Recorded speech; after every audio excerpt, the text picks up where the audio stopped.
I went to the film Grass and I liked it an awful lot. It opens with the filmmakers themselves trying to find this forgotten tribe. So the first half of the film shows them en route across deserts, staying in a shelter in the middle of the desert, where we witness a magician perform a trick, producing a different coloured dog from a bag. Then they finally find this forgotten tribe and its leader, Haydar, a very charismatic character who's by far the best dancer in the tribe and has a 9-year-old son named Lufta, who looks like an 80-year-old man, little withered face and a very cranky demeanour, except when they reach the top of this mountain. I've forgotten what it's called, but this is their great challenge as they cross on their migration. And Lufta's face lightens up when he sees this vista spread out before him, showing that his people are safe. And there are 50,000 people that Haydar and Lufta are taking care of, pioneering a way through the mountains, across treacherous rivers, and then into snow streams. So a really perilous and fraught journey of, I think, 500,000 hooves making it. So, say,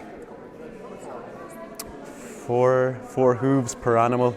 Over 100,000 animals in any case. A huge logistical feat. And it seems as though this happens every year, but we only see it once. And the film ends showing that the documentarians were the first white people to have made that journey.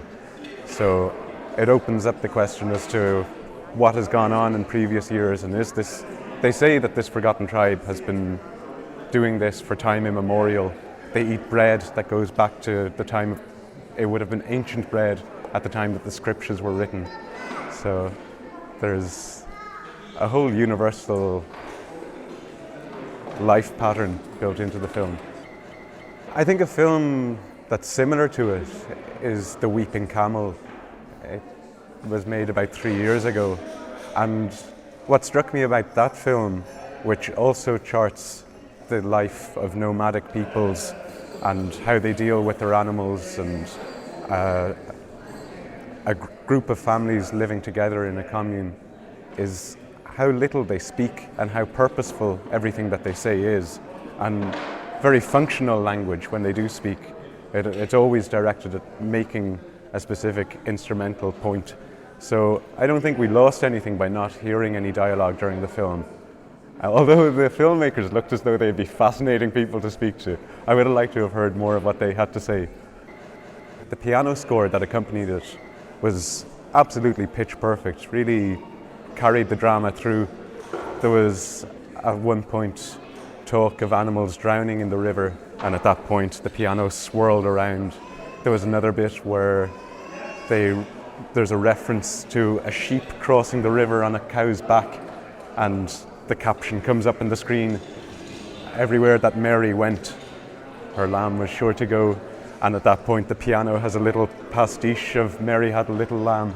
So I think it was really well thought out, the score. And these are ideas that you can internalize yourself, and you can make of that imagery and music what you will. You're more free to interpret it than perhaps if you're listening to the dialogue or whatever was going on at that moment in time. I think it's a more fuller artistic work for not being silent. I felt thrilled. I had no idea that there would be live piano. It was like getting a concert and a film all in one. Yeah, it was a whole visceral experience. And really, because the piano was right there in the room, you could feel the vibrations in your body as well. It was a very immediate way of witnessing a film.